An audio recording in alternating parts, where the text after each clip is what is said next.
All right. You mean just go right into it? Yeah, go ahead. Thanks Okay. for joining us again, and we'll take questions at the end. So if you guys have questions, you can type them in, and we'll get them answered for you at the end.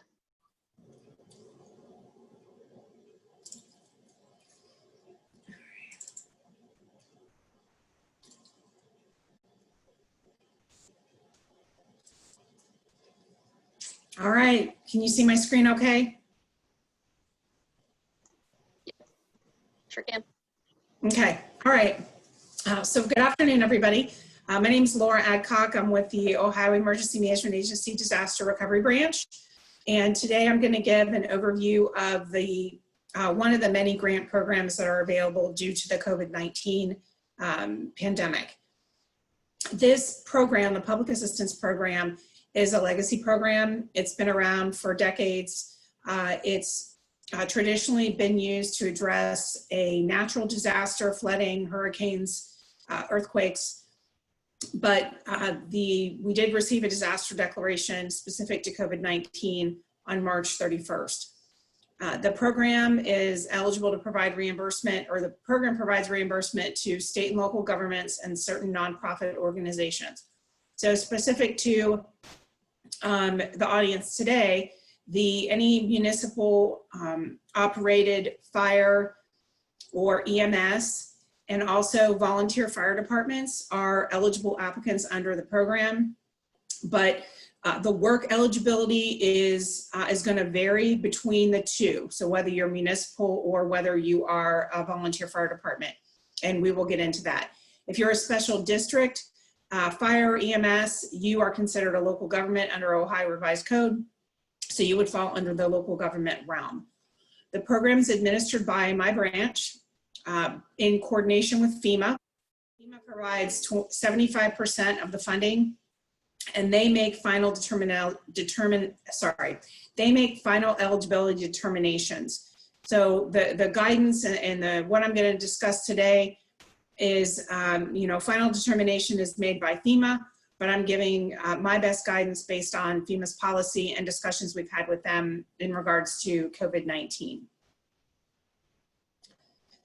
We were declared on March 31st, 2020. FEMA assigns a number to every single disaster declaration. The disaster declaration for COVID-19 is DR 4507.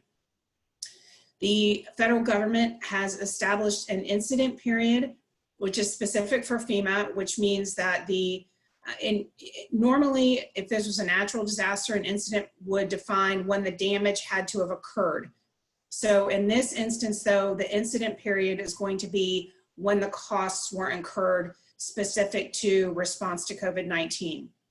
So if any costs that you are going to claim under the program, you can date back to January 20 of 2020. And right now we do not have an end date for that incident period.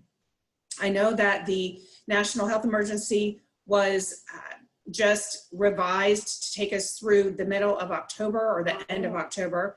And I'm assuming that our incident period will remain open until that national public health emergency is lifted, or if FEMA deems an earlier date based on what they're seeing across the country.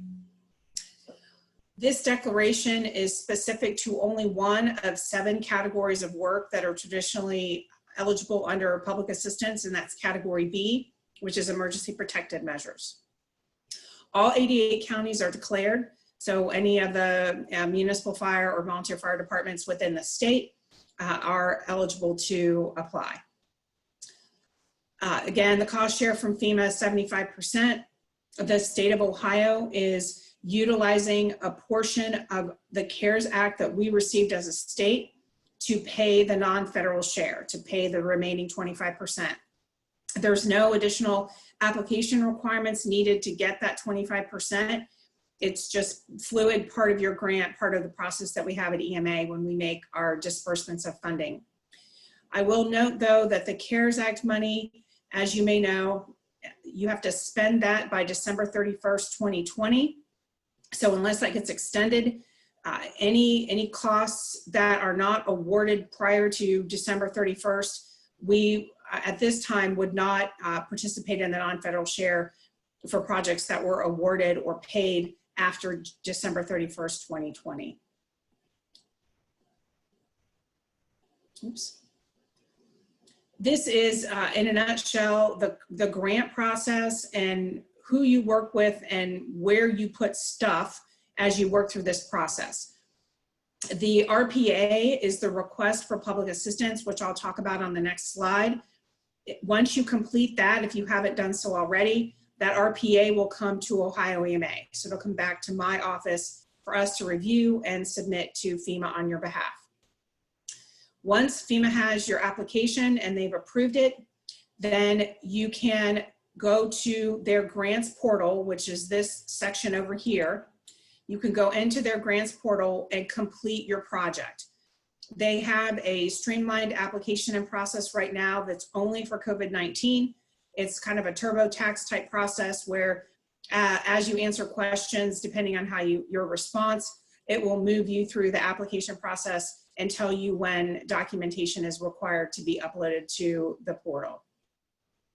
If amendments need to be made to a project that's been approved, or if you need to submit a new project, a second project or third, that also happens within FEMA's grants portal. Ohio EMA also has a web-based application for our grants management.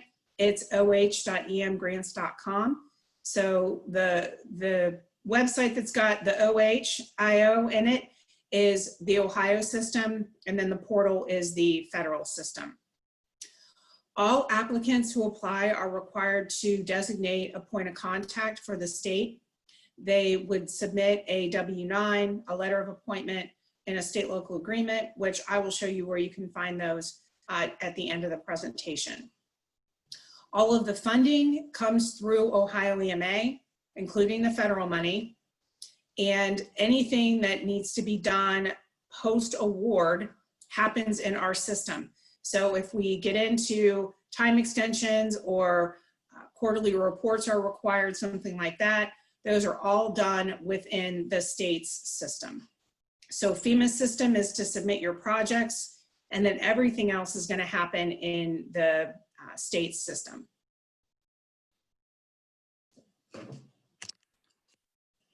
Normally, the request for public assistance, the RPA, has a 30-day deadline from when the disaster was declared. Presently, that has been lifted, and there is currently no end date for when the RPA can be submitted to Ohio EMA. So if you haven't already applied, you have plenty of time to do so. We will be given notice by FEMA ahead of an established deadline to submit an RPA. Likely they'll say RPA, like they could say today, this is the beginning of the deadline, so you have 30 days from today to submit your application. That's not a real thing. Again, there's been no date established for submitting RPAs. Our preferred method for you to submit your RPA is to email it to this email address, emarecovery@dps.ohio.gov. That is an email that we monitor on a regular basis. And if we get those RPAs submitted to that email address, then we will be able to promptly address it. You can fax it or mail it to us as well. I am getting mail on a regular basis, so we would receive it if you needed to mail it in. But the preferred method, again, is to do it through, via that email address. If you are a municipally owned fire, you can apply, you can submit your RPA directly into FEMA's portal, but we don't monitor that as often as we do our email. So again, our preference is for you to email that RPA to our office. So I'm going to kind of go into some basics of eligibility here, and then we'll get into more specifics in a minute. But with FEMA and this public assistance program, there are 4 building blocks of eligibility. First, you have to be an eligible applicant. Then you have to have an eligible facility. The work has to be eligible, and then the cost needs to be reasonable. So we start here at the bottom and we move our way up when determining eligibility of the work and the cost that's being submitted to FEMA. I've discussed this. Eligible applicants are state and local governments, special districts, authorities, schools and universities, both public and private, and then certain private nonprofit organizations. I have a lot of information here under that bullet, but I put another graphic into this presentation that I think will better articulate what we're trying to say here. But there are very limited circumstances in which a nonprofit can apply directly to FEMA for their response costs. But again, I'll go over that in a minute. Eligible facilities, their requirements there are the facility must be owned and operated by an eligible applicant, and then damaged as a result of the declared disaster. Obviously, we don't have damage related to COVID-19, but this component here, owned and operated by an eligible applicant, is important as we move through the work eligibility for the COVID-19 disaster. If you are a nonprofit, if you're a volunteer fire department and you apply to the program, there's a questionnaire that you'll need to complete that's going to ask you about damage to your facility. Just put NA when you complete that questionnaire. The more important part is to demonstrate that you legally own and operate that facility. So that fire department, that ambulance, that fire truck, what have you.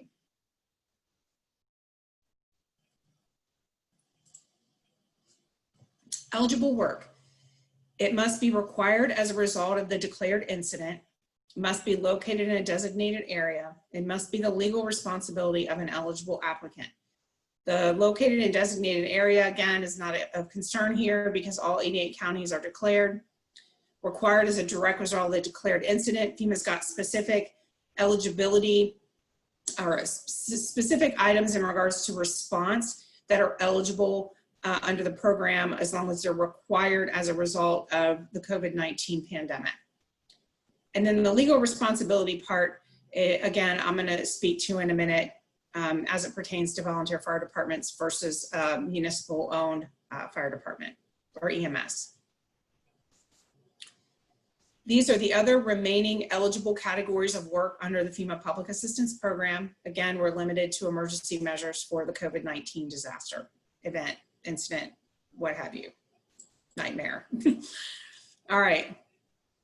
So in general, for category B under FEMA Public Assistance, the actions taken by an applicant must be their legal responsibility to reduce or eliminate an immediate threat to public health and safety. Generally, legal responsibility for public health and safety falls to a local or state government, a political subdivision within the state. So here is where it gets a little tricky with particularly the volunteer fire departments, because as nonprofits, they're not noticed by FEMA as legally responsible for public health and safety. So there's going to be some nuances to what a volunteer fire department can apply direct to FEMA versus what they will need to have as far as what I'm calling a local sponsor or a local government to submit those costs on their behalf. And I'm going to just skip to this graphic because I think it better explains it. And I'm sorry for the kind of tiny print, but so if you are a nonprofit volunteer fire department, for facilities that you own and operate, you can submit an RPA to FEMA, submit your request to request for public assistance to FEMA, but the only eligible work will be disinfecting of your facilities. So whether that's, sorry, grandfather clock, it'll be done in a minute.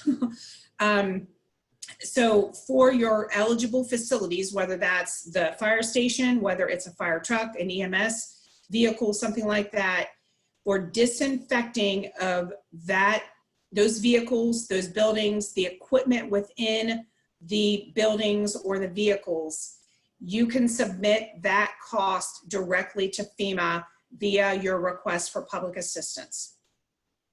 For your response costs, however, so if you are purchasing PPE in order to respond to a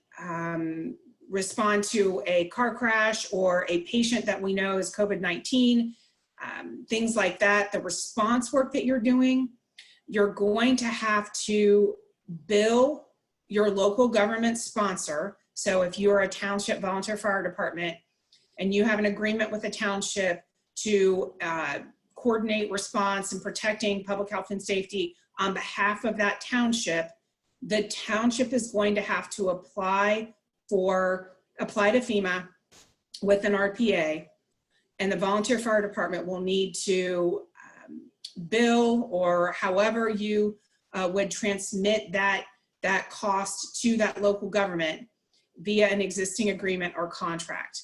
So again, for PPE, for if you have to purchase equipment to help with your response. So for example, the fit testing machines. We've learned from FEMA that that's an eligible expense because it's required in order to properly fit the N95 masks. If you're a volunteer fire department, you're going to have to coordinate those purchases and those costs through your local government sponsor and have your local government sponsor submit that to FEMA on your behalf. If you're a municipal owned fire department or EMS department, then you will apply with your RPA and you can claim both the disinfecting of your equipment, of your facilities, and you can claim your response costs directly to FEMA. So this slide here, the separation of who applies for what only pertains to the nonprofit volunteer fire departments.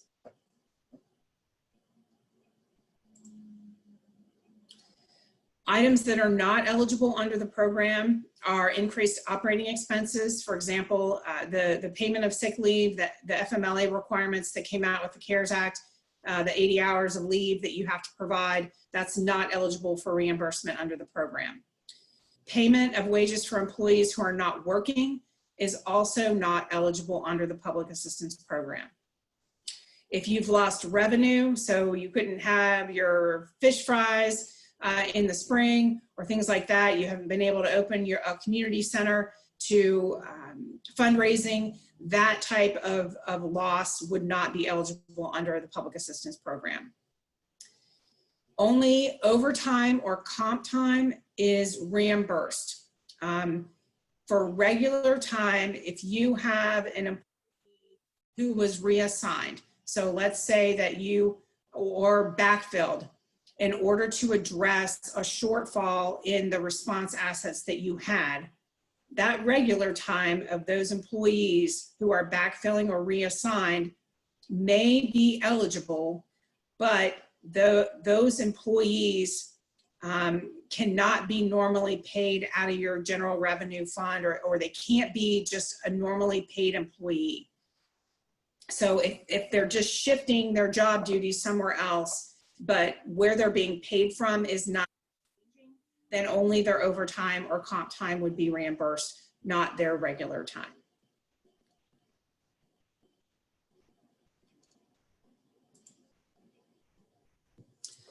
So still pending with FEMA, although we're getting word that they should have a policy out soon, our continued sanitizing of facilities. I don't think this will necessarily pertain to a first responder type facility, because the first responders are continuing to do their work to protect public health and safety through this COVID pandemic, versus say a city hall or a village hall where you're continuing to sanitize the facility so that you can safely have the public come in and do business with you. It's those continued sanitizing of facilities, those other governmental facilities that are being cleaned in order to reopen, we'll say, that's where we're still pending eligibility determination from FEMA. That also includes barriers or sneeze guards, thermal cameras, anything like that that allows you to detect or protect, I should say, and detect folks who are working in or coming into your facilities, we don't have a determination yet from FEMA on whether those permanent types of measures to protect public health and safety will be eligible under the program. Once we have that determination, I'll share our website, and that information will be posted there. We will also share it with our county EMA or county EMA offices to assist so that they can help get that information out.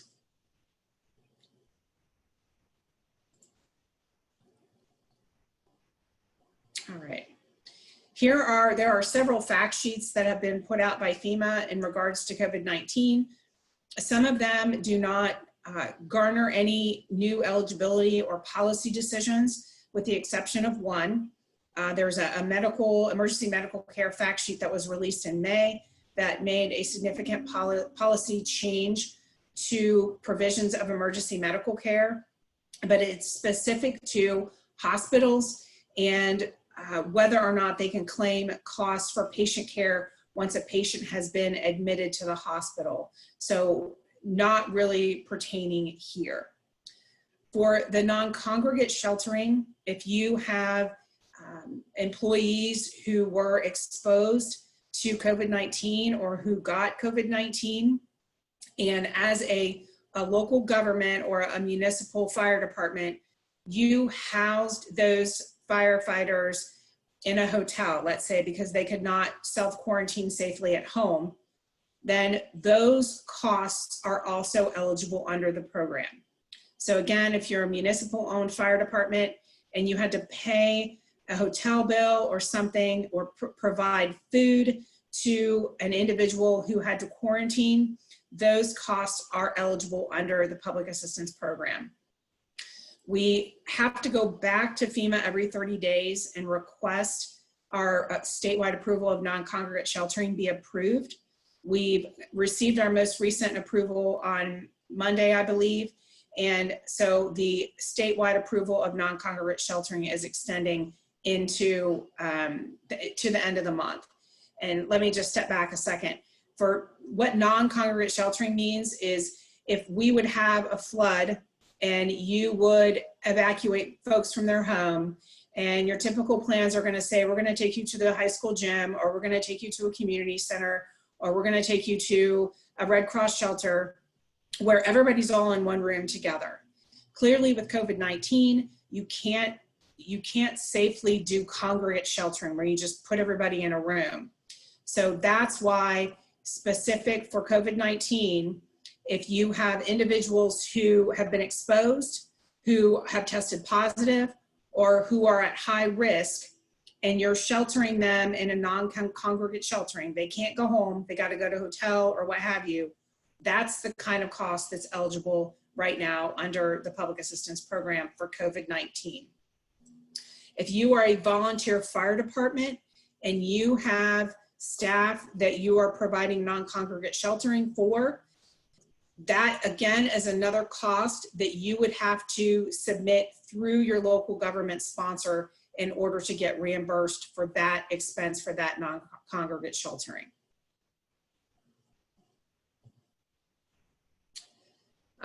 Before I move on much further, I'm trying to see if I get to, all right. So before I move on from there, I also want to talk to CARES Act money that you may have received directly through House Bill, I think it's 480. That you cannot duplicate CARES Act money with FEMA money. But what that means is you can't pay for the same thing with both pots of money. So if you buy a box of gloves, you can't use CARES Act money to pay for it and the FEMA money to pay for it. You can leverage your dollars. So if there are things that aren't eligible under FEMA public assistance, like regular time labor, and that's eligible under CARES Act, then you could leverage that CARES Act money with your FEMA money, and that would not be considered duplication of benefits. Project formulation is that streamlined project application process that you will do in FEMA's grants portal. That results in what's called a project worksheet, which is your grant. That project worksheet has various things within it, environmental reviews, the documentation that you would have provided to FEMA at the time that you submitted that project to them in the portal. Some things to note: that there is a minimum of $3,300 for FEMA to approve a project worksheet. So if you've not incurred costs in excess of $3,300, you do not want to submit a project worksheet to FEMA yet, because they it'll get auto rejected out of the system. And to speak to something about that as well, we are recommending that you project out your costs that you've incurred, if you want to, that you can document when you submit your project, you document the work that you've done. And then if you would like to project ahead, you can project ahead what you think your costs will be, but we can only right now go to September 30th, which is approaching quickly. The reason for that date is normally with emergency protective measures, category B, the period of performance to do eligible work is 6 months from the date of the disaster declaration. So that takes us from March 31 to September 30. If you incur costs beyond September 30, then you will, and FEMA approves work beyond our 6-month deadline, then you would have to submit a new project worksheet at that time. The projects are split into small or large. It's simply a dollar threshold. Anything over $131,100 is going to be a large project. And there will be additional questions that you'll have to answer in the portal when you're submitting your project if the project is over $131,100. In general, FEMA only wants one category B project per applicant, but I think they'll be flexible with that if there's a specific need. So for example, if you are prepared to submit your project now and you are a municipal fire department or a municipal government, let's say, and the fire department has PPE that they want to submit reimbursement for, but we don't know yet about the cleaning of other governmental facilities or the barricades, the permanent protective measures, you could always submit your PPE, your response type costs as a project, and then submit that other work that's being done as its own project so that it doesn't hold up the work that we know that's eligible that was submitted in the first project. Because if there's any kind of eligibility determination that needs to be made in a project, it's going to hold up all of the costs that are included in that project. You can submit revisions to existing projects, and that's something that you would do in the grants portal. And again, for the forecasting costs, if you choose to do so, we're recommending that you go until September 30. In order to forecast costs, if you can come up with an average daily rate of what you're spending on disinfecting or what you're spending on PPE, things like that, just come up with a daily rate and then project that ahead through the September 30 timeframe. This is just kind of the project process flow. We're a little wonky here because we're doing this a little out of order here at the front end, but once you submit the project to the portal, the state will have an initial review, then we'll send it to FEMA. They will have their reviews, and then you will have a final sign off in the portal prior to the funds being awarded. And you will get notified if you're the point of contact that's put into the portal. You will get notified of when that project's ready for your review, or you will get notified if FEMA has questions in regards to eligibility. They need additional documentation, things like that.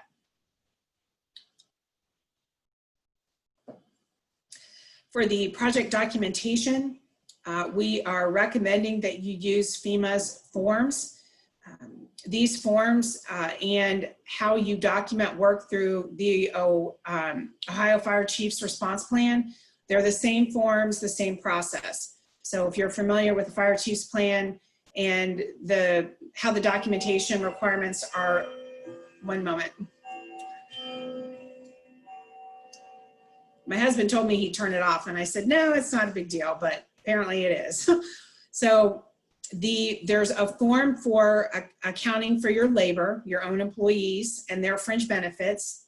There's a form to account for equipment, which applies here, but again, you know, normally if you're doing response to a flood and you've got search and rescue boats or ATVs or something like that, that is really a better fit. But you may have equipment that you've been utilizing to maybe run a patient to the hospital who you know is COVID-19 or who you suspect is COVID-19, then you could claim that equipment for that work that you're doing. Materials are the PPE, I would consider the fit testing machines, even though they're not really materials. If you're going to purchase them, I would consider that a material, not equipment, because that equipment is for equipment you already own that you're utilizing. If you have to rent equipment, and then if you're doing procurement, if you're contracting to have any work done, there are forms for all of that work, how you're performing the eligible work. There are forms you can complete to capture it. If you have your own documentation or your own forms that captures this, you can certainly submit that to FEMA as well. That I'll tell you that it's easier for FEMA to review the work and the cost documentation when they're using their own forms, because they're more familiar with those forms.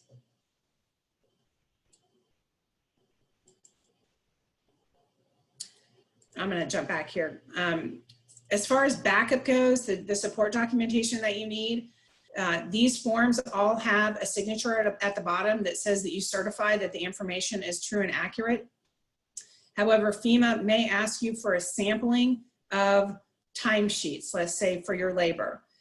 They'll want to know your pay policy, especially if you're claiming overtime or comp time. If you've got equipment, they may want run sheets or something to show that that equipment was being operated during the time frame in which you're seeking reimbursement. For materials, they'd like to see invoices and proof of payment. Proof of payment can be a purchase order, it can be a canceled check, it can be something showing from a credit card statement that you've paid that credit card bill, anything that shows that you have paid for those materials. You also have to be able to show that you've used those materials. So if you purchased a large quantity of materials back in March or April, if you can come up with a daily burn rate to show how much of those materials you're using on a daily basis that will take you through the period in which you're claiming costs, then that should be sufficient to document that you used those materials. For rented equipment, they would want an invoice and a copy of the lease agreement. And then for contracts, they want to know how the contract was procured, and they want to have an invoice and a canceled check.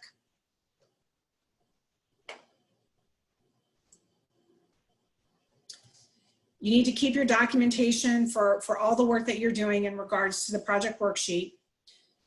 Normally, we only do a closeout process for the large projects because they get reconciled to actual expenditures.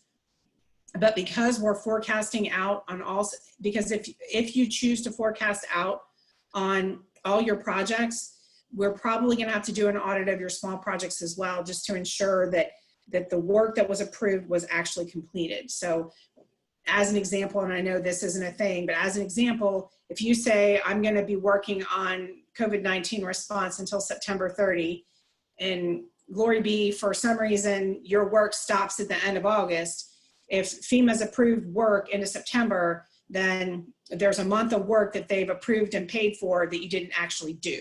So that's why I think we're going to have to do an audit of all the projects in regards to this event, this declaration. Anyone who's dealt with FEMA knows that they have very strict procurement rules that in several ways deviate from what you normally do or may. FEMA recognized early on that this event is really an emergency exigency that is longer term. So it's not like a flood where you have the flood, the waters go away, and your response kind of transitions soon into recovery. They recognize that this pandemic is a long-term issue, and I'm not going to say that they've relaxed their procurement, but there are provisions within the federal procurement that allow you to procure based on an emergency or an exigency. And when I show you our website, I'll show you where you can get some training on FEMA's procurement process.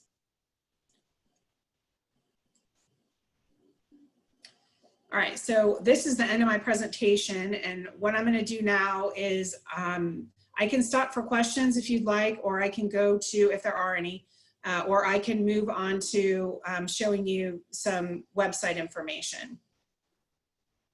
There's one question right now. It says that you mentioned that straight time is eligible under CARES Act. Can you be more specific on what you may know about that straight time cost? Right, so I don't know if straight time is eligible under CARES Act. I just know that the CARES Act provisions aren't as specific. So I think it just says in general, responding to the COVID-19 pandemic. I don't think that they're delineating between straight time versus overtime like FEMA does in their program. If you go to the Office of Budget and Management, the State Office of Budget and Management, their grants page, they have a whole section on the COVID-19 and the House Bill 480, the CARES Act funding that got funneled down through the state. They've got FAQs and they have an email address where you can email them questions direct. So I guess my larger recommendation would be to, if you have CARES Act money, to look into what the CARES Act will pay for, look into what FEMA will pay for, and then better leverage your funding. Okay, and there's another one. Does two-way radio equipment qualify in any way? I guess I would need to know why the two-way, what the radios were being used for. And I mean, they would have to be used to, sorry, let me start over. You would have to have just cause for why you needed two-way radios when you didn't already have them. So what within the COVID-19 response is requiring you to purchase two-way radios? So whoever has that question, if you want to shoot me an email when we're done and give me some better specifics on why those are needed, then I can dig in a little bit more and get you a better answer. My email address is down there at the bottom of this slide. And I believe this has been posted. Last week's presentation has been posted. I'd kindly ask that we can switch to this one if that's all right, since I have that extra slide in there to talk about the volunteer fire departments. But yeah, if you want to email me offline and we'll discuss that specific ask. All right. So do I have to unshare and then share again to get to my website? I do, right? You just might need to switch which screen is showing.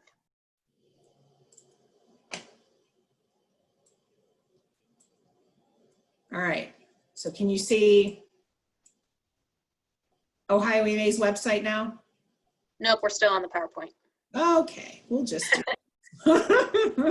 they're all different, right? That's right. Here we go. There we go. All right, perfect. All right, if you go to ema.ohio.gov, again, that's ema.ohio.gov, that's Ohio EMA's website. And up here at the top in the red banner is an area that says Ohio EMA branches. If you click or hover over there and go down to disaster recovery.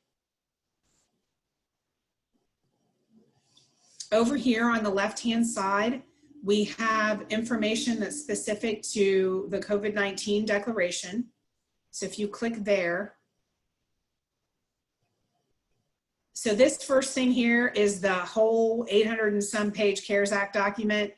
Again, I'd recommend you go to OBM's website and find their grants section, and they've got information on the CARES Act money that they distributed out. FEMA letters, these are the extensions that we've received for non-congregate sheltering, this top one being the most recent.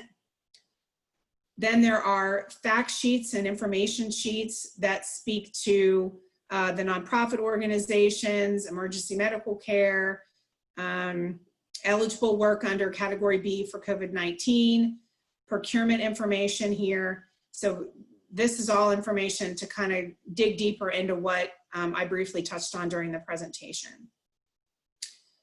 The FEMA memorandums, I wouldn't get too bogged down with those right now. They are more as we move forward, which as we move forward and we get established deadlines, then we will message out this information then. Then there's discussion down here, guides here, this third bullet here, streamlined project application. I just looked at it today. I didn't realize it was 137 pages, but it will walk you through completing your project application in FEMA's portal. This policy tracker here under frequently asked questions is where we are tracking policy decisions that FEMA's made. We do have, it's an Excel spreadsheet. We do have some tabs that are specific to fire and EMS. And we do also have noted policy questions that have been asked that are still pending a decision from FEMA, including the disinfecting and the barricades and the permanent measures for protecting public health and safety. And then down here at the bottom, there are some independent study courses. There's some IS classes on maneuvering around in the grants portal. This third bullet here is the public assistance applicants briefings that we recorded back in May. So it goes a little more in depth into how to designate your authorized agent and some of the stuff that I didn't touch on here. But you can listen to that presentation and get that additional information. It's about an hour and a half long, I think. Then if you scroll back up to the top of the page and back on the left-hand side, there is a public assistance page.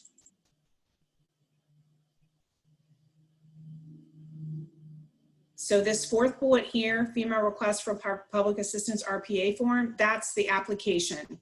It's a PDF. It's the easiest thing you'll do in this program. It asks for the name of your local government or your nonprofit organization, the county you're in, a mailing address, and a couple points of contact.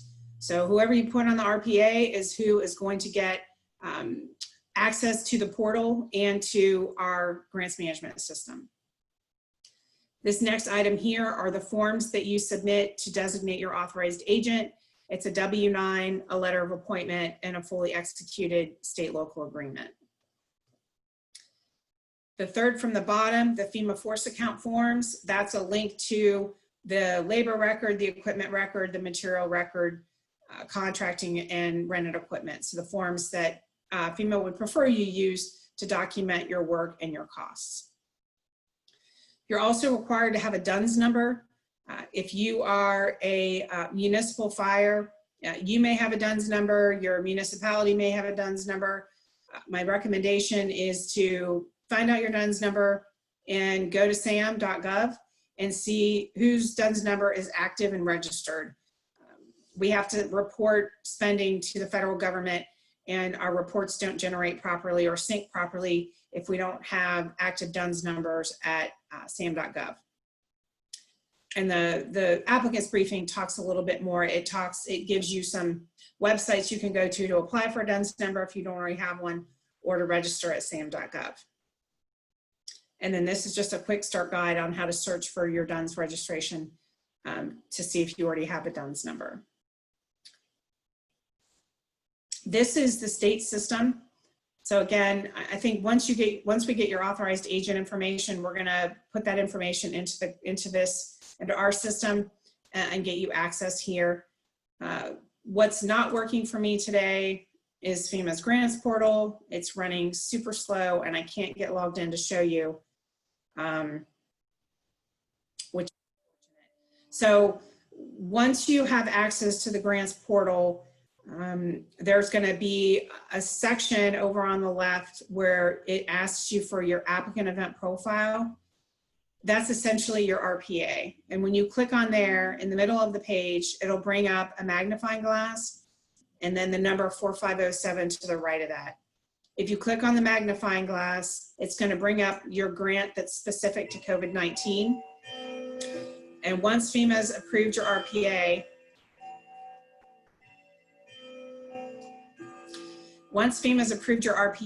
oh, maybe it's going to do something here. There'll be a little blue button up here on the right-hand side of the screen that says Submit Project Application. And that's where that's the TurboTax type process where you submit your work and your project stuff to FEMA. And it's not gonna come up for me. So let me see if I can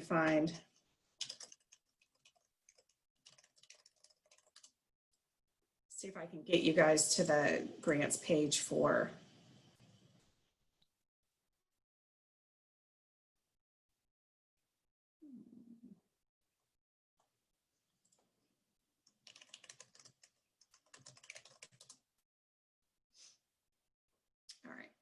Well, I'll share the link with the Ohio Fire Chiefs Association with Michelle on how you can get to the information on the CARES Act money that you may have received either direct or from the state. I'll send that to Michelle so that she can get that posted, so you've got an easier way to get to that. And with that, my presentation's over. So if there's any other questions that I can answer. Anybody else have any other questions?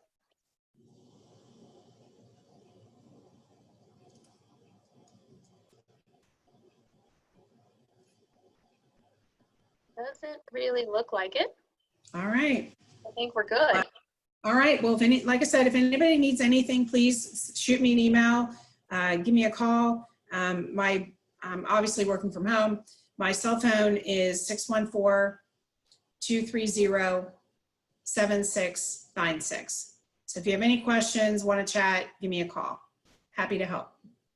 Awesome. Thanks so much, Laura, for doing this with us. All right. Thanks, you guys. Have a good weekend. Thanks. Bye.